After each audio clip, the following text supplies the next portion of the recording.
Assalamualaikum warahmatullahi wabarakatuh. Alhamdulillahi rabbil alamin.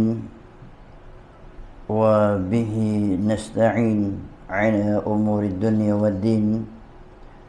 Ashhadu an la ilaha illallah wahdahu la syarika lah. Wa ashhadu anna Muhammadan abduhu wa rasuluh. Sallallahu alaihi wa ala alihi wa sahbihi وسلم تسليما كثيرا يا أيها الذين آمنوا اتقوا الله حق تقاته ولا تموتن إلا وأنتم مسلمون أما بعد فإن أصدق الحديث كتاب الله وخير الهدي هدي محمد صلى الله عليه وسلم وشر الأمور محدثاتها فإن كل محدثات بدعة وكل بدعة ضلالة وكل ضلالة وأهلها في النار. Ma'asyiral muslimin rahimani wa rahimakumullah wa barakallahu fikum. Insyaallah di kesempatan sore hari ini judul dari kajian kita mengenai pandangan yang melemahkan iman. Banyak manusia bercita-cita, berkeinginan menjadi orang yang ahli ibadah. Ada yang ingin menjadi ahli Quran, ahli dalam bacaan Al-Quran. Ada yang ingin menjadi ahli dalam hal salat, rajin dalam salatnya. Salat duha misalnya, salat malam. Intinya manusia itu pada dasarnya senang beramal saleh. Senang beramal saleh dan itu fitrah manusia. Tetapi sebagian manusia tidak memahami setiap amal soleh yang akan dia kerjakan itu ada penghalangnya. Ada penghalangnya. Sehingga penghalang itu membuat dirinya tidak mampu untuk beramal soleh. Yang awalnya ingin baca Al-Quran, mungkin seharinya 1 lembar, ada penghalangnya. Akhirnya tidak membaca Al-Quran sama sekali. Yang awalnya ingin mungkin semangat solat, diantaranya solat malam atau solat duha atau solat witir atau solat-solat sunnah lainnya. Dia semangat awalnya, tetapi dia tidak menyadari jika dirinya mengamalkan penghalang-penghalangnya. Akhirnya harapan hanya tinggal harapan saja, harapan yang tidak mampu dia mengamalkannya. Maka di antara penghalang seseorang dari beramal soleh atau yang melemahkan iman seseorang adalah dia mengumbar pandangannya, mengumbar pandangannya kepada hal-hal yang diharamkan. Padahal Allah Subhanahu wa taala telah menghati-hatikan hal ini di dalam Al-Quran. Allah mengatakan kullil mu'minin yaghudduna min absarihim. Katakan pada orang yang beriman, hendaknya mereka menundukkan pandangannya. Kita saksikan orang beriman di zaman ini justru dipelototin. Bahkan disiapkan televisi di dalam rumahnya untuk memandang wanita-wanita yang membuka aurat. Nonton sinetron misalnya, nonton film-film yang tidak jelas.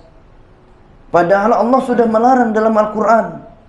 Makanya sebagian ulama mengatakan awal kerusakan manusia ketika manusia tidak lagi berhati-hati meletakkan televisi dalam rumahnya. Yang mana televisi ini awal dari manusia bermudah-mudahan memandang yang haram, memandang wanita-wanita yang haram dipandang, memandang aurat-aurat wanita.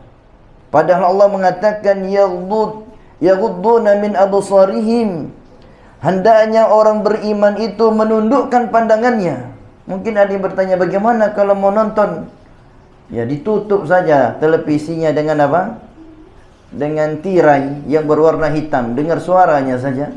Kalau memang dibutuhkan ingin mendengar suaranya. Maka ketika seseorang sudah tidak mengindahkan perintah Allah ini, maka tidak jarang kita dapatkan di zaman ini banyak kekejian, banyak kerusakan. perzinahan merajalela, bahkan banyak kasus-kasus pemerkosaan anak di bawah umur yang umurnya masih muda belia, dikarenakan pendidikan orang tua di zaman ini tidak lagi menyuruh anaknya untuk menundukkan pandangan. Bahkan anaknya dibiarkan matanya jelalatan, yang akhirnya anak tersebut tumbuh dalam keadaan rusak etikanya, akhlaknya, agamanya. Dan wajarlah di waktu besar mereka sangat jauh dari ibadah kecuali kepada Allah, illa qalila, kecuali hanya sedikit sekali. Qul lil mu'minina yaghudduna min absarihim, katakan kepada orang yang beriman hendaknya mereka menundukkan pandangannya kepada perempuan yang bukan mahramnya. Wa yahfazu furujahum dzalika azka lahum, Allah katakan itu untuk menjaga kemaluan kalian. Dan yang demikian itu kata Allah untuk mensucikan jiwa-jiwa kalian. Maka kalau anak keturunan kita, keluarga kita, teman-teman kita, atau diri kita sendiri tidak menundukkan pandangan, berarti jiwanya kotor. Jiwanya kotor, tidak bersih.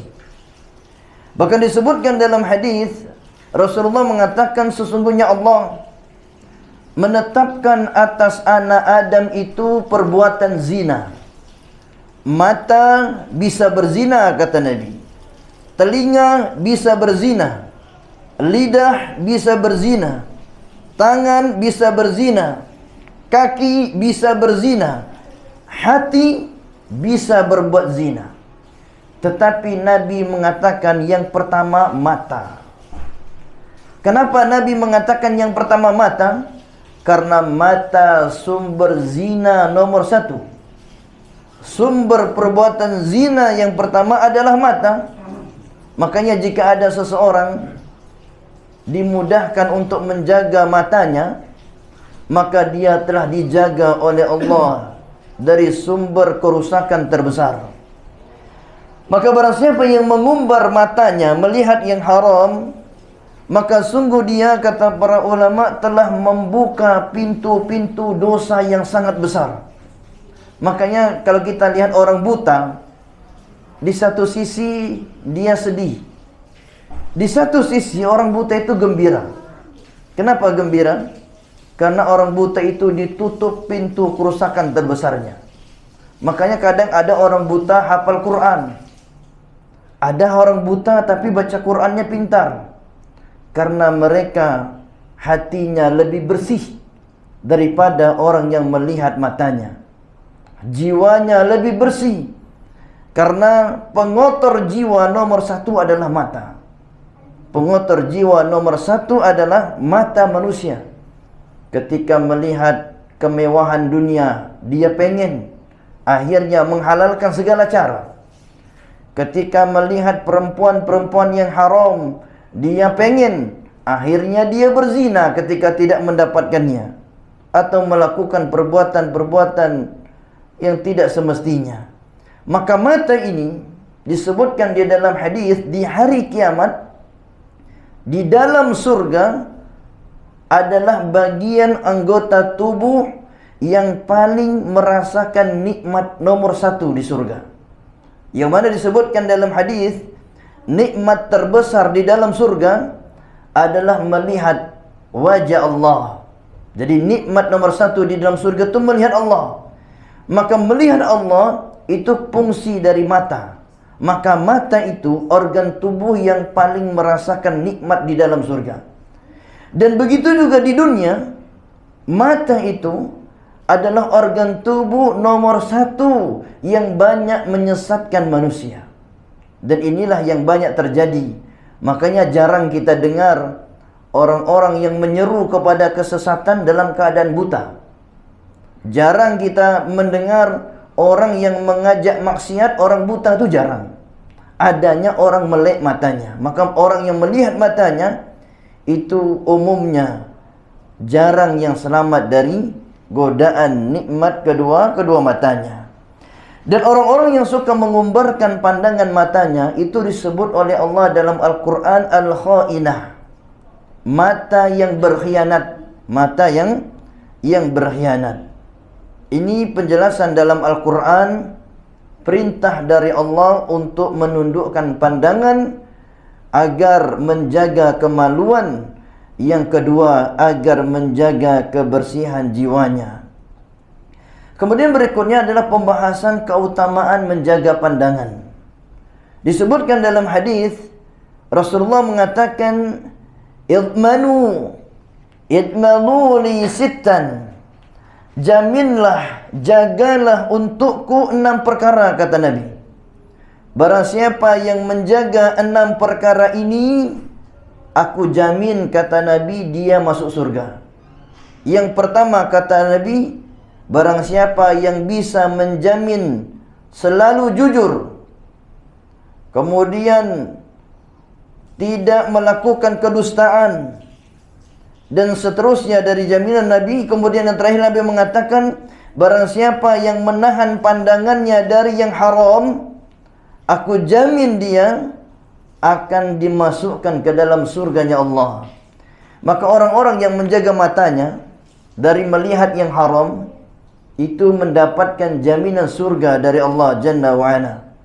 Dan sebaliknya, orang-orang yang mengumbar pandangannya kepada perkara yang haram, maka pandangannya akan menyebabkan dia melemah imannya, sehingga akhirnya dia dijauhkan dari amalan-amalan saleh.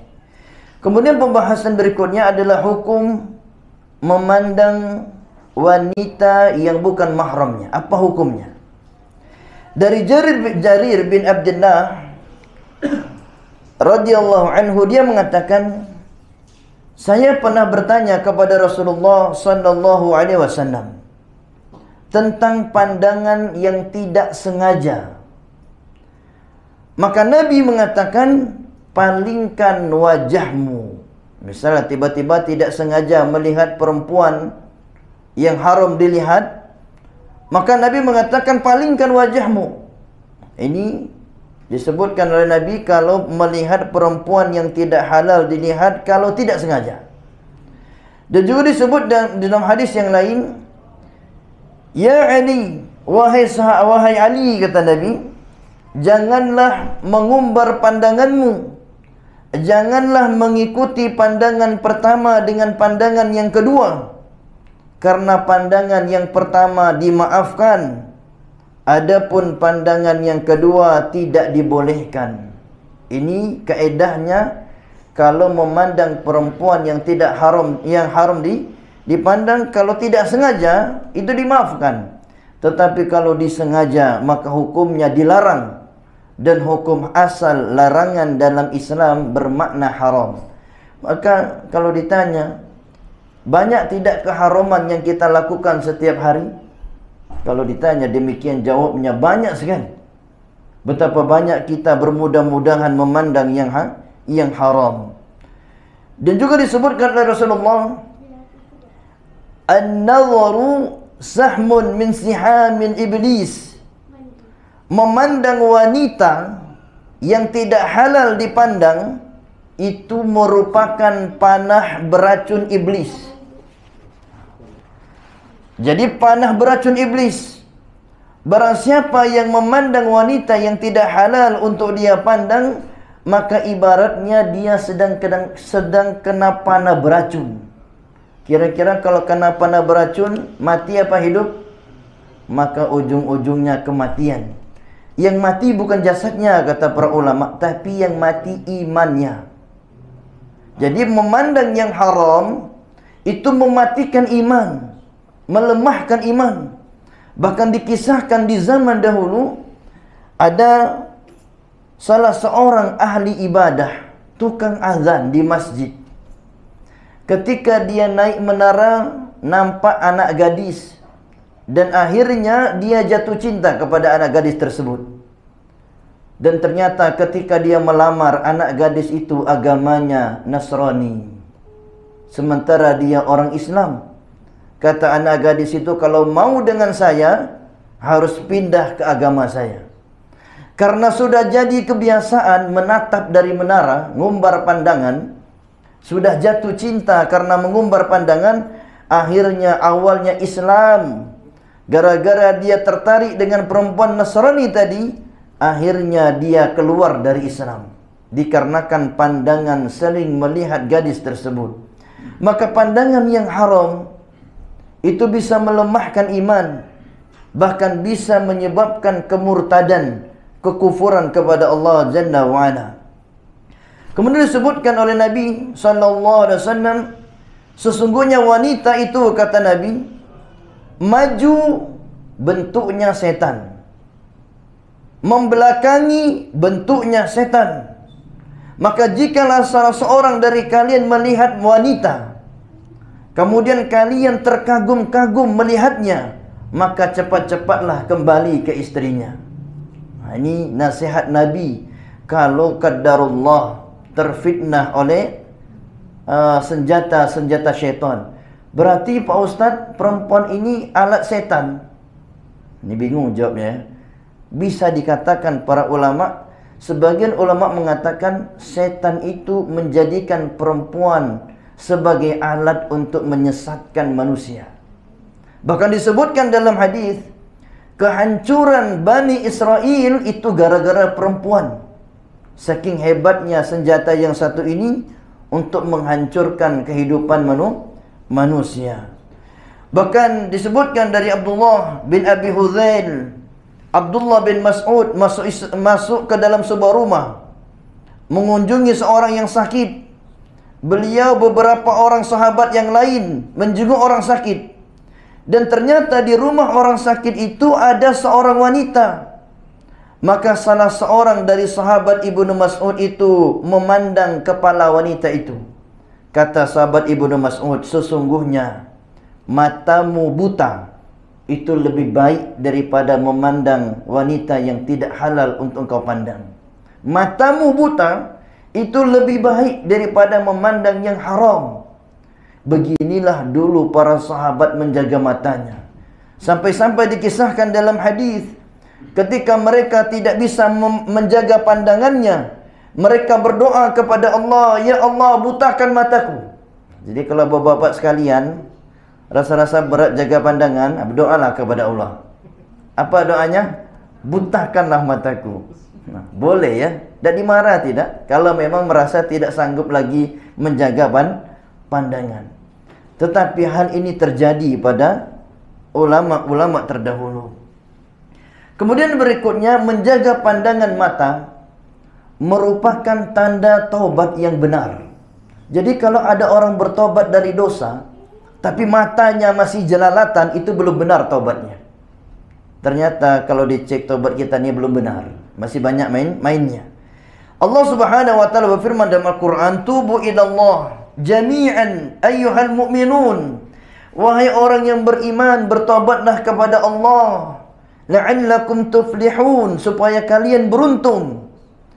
Maka berkata Al-Marwazi, aku berkata kepada Imam Ahmad, seseorang telah bertobat, tetapi dia mengatakan, seandainya punggungku dipukul dengan cambuk, maka aku tidak akan bermaksiat. Aku bertobat dari maksiat itu. Hanya saja ada maksiat yang tidak bisa aku tinggalkan, yaitu memandang. Maka kata Imam Ahmad, tobat macam apa kalau memandang yang haram masih dilakukan? Jadi para ulama dulu mencela orang yang bertobat kalau matanya masih tidak dijaga. Maka orang yang benar tobatnya dengan tobat nasuha, menurut salaf terdahulu, itu adalah orang yang sangat menjaga pandangan matanya. Kemudian pembahasan berikutnya adalah pembahasan akibat buruk memandang yang haram. Apa akibat buruknya? Yang pertama dikisahkan oleh Imam Ibnul Qayyim, akibat buruknya adalah bisa menjadi sebab kekafiran, kemurtadan.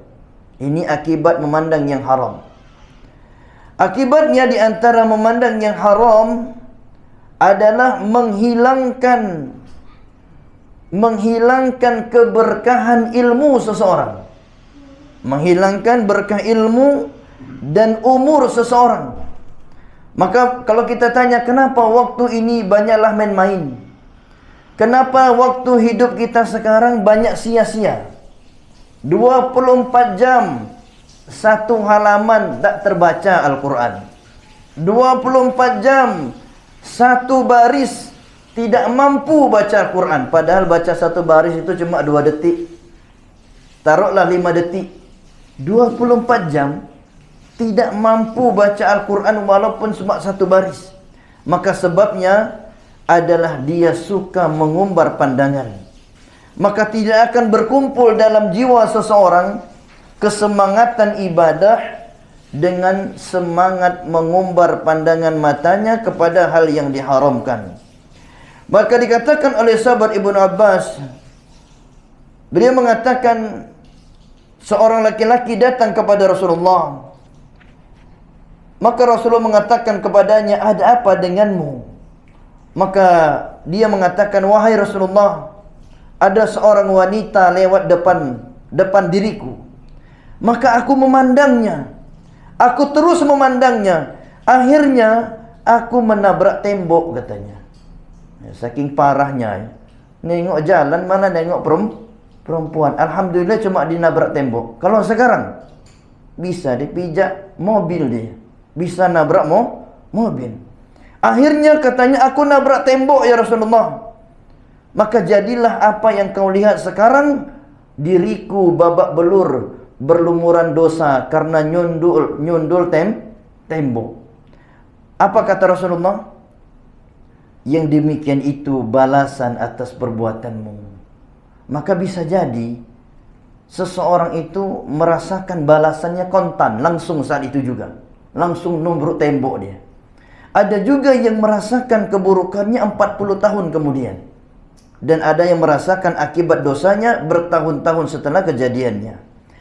Bahkan Fakah berkata, Amr bin Murrah, kata Amr bin Murrah, saya memandang seorang wanita sampai membuat aku terkagum-kagum. Lalu mataku menjadi buta. Bayangkan, dulu salaf kalau dapat dosa langsung buta matanya. Kalau sekarang lihat yang macam-macam tak buta-buta matanya. Hebat mata orang sekarang. Kalau salaf dulu berbuat dosa, sebagian mereka matanya tidak lama buta. Apa kata Amr bin Murrah? Maka saya berharap butanya mataku sebagai hukuman karena aku telah memandang yang haram. Alhamdulillah. Jadi salaf dahulu walaupun matanya dibutakan, dia tidak berkeluh kesah dan dia menyadari kesalahannya.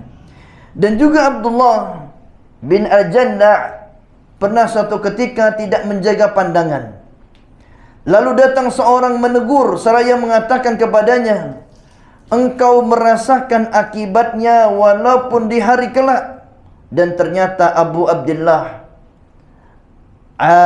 bin Al-Janna merasakan akibat memandang yang haram itu 40 tahun setelah kejadian. Jadi kalau ada orang sekarang memandang matanya tak buta, mandang matanya sehat-sehat, mandang yang haram tenang-tenang, itu sekarang. Itu balasannya tinggal nunggu saja. Dikarenakan in ahsantum li anfusikum, kata Allah. Wa in asatum fanaha. Kalau kalian berbuat buruk, kata Allah, tinggal tunggu akibat buruknya. Tidak hari ini, besok. Tidak besok, setahun lagi. Tidak setahun lagi, 10 tahun lagi. Tidak 10 tahun lagi, 40 tahun lagi. Tidak 40 tahun lagi, masuk dalam kuburan akibatnya. Tak di kuburan, di hari kiamat. Tidak di hari kiamat, di lubang neraka. Dia merasakan akibat buruknya. Intinya, akibat buruk akan dirasakan orang-orang yang melakukan keharaman. Kemudian pembahasan berikutnya adalah pembahasan yang terakhir. Bagaimana orang-orang soleh terdahulu menjaga pandangannya. Ini patut kita contoh ya. Berkata Sa'id ibn al-Musayyib, ma khibtu ala nafsi syai'an mukhafatan nisa. Tidak ada yang saya takutkan di dunia ini kecuali perempuan. Antum takut masuk kuburan? Nah, para ulama tidak takut masuk kuburan. Yang mereka takuti adalah perempuan. Karena perempuan ini sudah dikatakan oleh Nabi, tidak ada ujian terberat yang melebihi ujian bertemu dengan perempuan. Ujian paling berat. Juga dikatakan oleh Atha bin Abi Rabah rahimahullah, seandainya aku disuruh menjaga gudang uang, itu lebih ringan daripada menjaga seorang budak yang hitam. Bayangkan kalau jaga gudang uang, itu kan sebenarnya terancam. Tetapi yang lebih besar ancamannya tu kalau jaga perempuan. Maka sangat aneh kalau orang tua sekarang mengizinkan anaknya pacaran. Berarti bapaknya ni tidak menjaga sebagai orang tua. Begitu juga orang tua, ibunya tidak menjaga. Bahkan kita lihat, kita saksikan sekarang di sekolah-sekolah yang bersifat umum, perempuan laki-laki campur baur. Bahkan di kelas duduk sampingan. Bahkan pada taraf senggolan, bahkan pegang-pegangan. Makanya tidak jarang sekarang kita dengar anak SD hamil, anak SMP hamil di kelas, melahirkan di kelas. Apalagi yang kuliahnya tambah parah. Dikarenakan sudah tidak dijaga antara pembatas dengan laki-laki dengan perempuan. Maka di antara sikap salaf menjaga pandangannya, dia berdoa kepada Allah, ya Allah, butakan mataku jika aku tidak mampu menjaganya. Ini di antara cara salaf menjaga pandangan. Berdoa kepada Allah sambil mengatakan, ya Allah, butakan mataku jika aku tidak mampu menjaga pandanganku. Jadi kalau bapak-bapak nanti ingin berdoa, boleh pakai doa ini. Di selesai solat, ya Allah, butakan mataku jika aku tidak mampu menjaganya. Tapi kami mau pakai doa lain. Boleh tidak Pak Ustaz? Boleh juga. Apa doanya? Ya Allah, ampuni dosa mataku. Bisa juga ya. Kalau memang Allah ingin mengampuni, dan mudah-mudahan Allah menerima dosa-dosa mata yang dia lakukan. Disebut juga oleh Ibnu Musayyib, ma ya'isha syaitan min ibni Adam. Tidaklah syaitan itu berputus asa menggoda manusia, melainkan dia akan datang dari arah wanita. Disuruh makan harta haram, tak bisa. Disuruh nyembah berhala, tak bisa. Disuruh makan harta riba, harta halal banyak katanya, kebunnya luas. Disuruh mencuri, tak mau. Disuruh berzina, istrinya ada. Maka kalau setan sudah putus asa menggoda manusia, maka cara yang terakhir adalah dengan cara menggodanya dengan arah perempuan. Dan ternyata betul, sedikit yang selamat dari arah perempuan. Hari ini saja, apakah kita selamat dari perempuan? Jawabnya tidak. Berapa banyak hari ini kita melihat yang haram. Ketika jalan ke rumah sakit, ditatap yang haram. Nanti pulang ditatap lagi. Itu menunjukkan perempuan itu senjata ampuh untuk iblis, membuat manusia jatuh dalam keharaman. Dan inilah yang banyak terjadi, dan inilah musibah terbesar yang menimpa Bani Israel. Kemudian dikatakan juga oleh Syekh Abdul Razak rahimahullah, bahwasanya orang-orang jahiliyah dahulu, mereka menjaga pandangannya. Bahkan dikatakan oleh mereka, aku terus menundukkan pandanganku tatkala tanpa istri tetanggaku, sampai-sampai sampai dia masuk ke rumahnya. Jadi orang jahiliyah dahulu, mereka tidak mau lihat istri tetangganya. Kalau orang sekarang katanya rumput tetangga lebih hijau katanya. Ini kan tidak benar. Ini akidah, keyakinan atau ucapan yang tidak benar. Yang benar kalau istri tetangga lewat, tundukkan pandangan. Orang jahiliyah saja akhlaknya demikian. Masa orang mukmin lebih parah akhlaknya dari orang jahiliyah yang tidak bisa menundukkan pandangannya? Maka hendaknya kita malu dengan orang-orang jahiliyah. Orang jahiliyah dahulu, mereka mengatakan, aku terus menundukkan pandanganku sampai istri tetanggaku masuk rumahnya. Bayangkan orang jahiliyah yang kafir, musyrik. Tetapi sekarang yang amat disayangkan, yang ngaku mukmin, muslim, kelakuannya tidak lebih baik daripada orang jahiliyah. Maka hendaknya kita semua bertobat kepada Allah dari mengumbarkan pandangan-pandangannya. Dan juga disebutkan oleh seorang laki-laki berkata kepada Daud At-Ta'i, sesungguhnya sebaiknya engkau memerintahkan orang lain membersih rumahmu dari laba-laba, sarang laba-laba. Maka kata Daud, untuk apa engkau memperhatikan rumahku? Tidak perlu engkau perhatikan rumahku.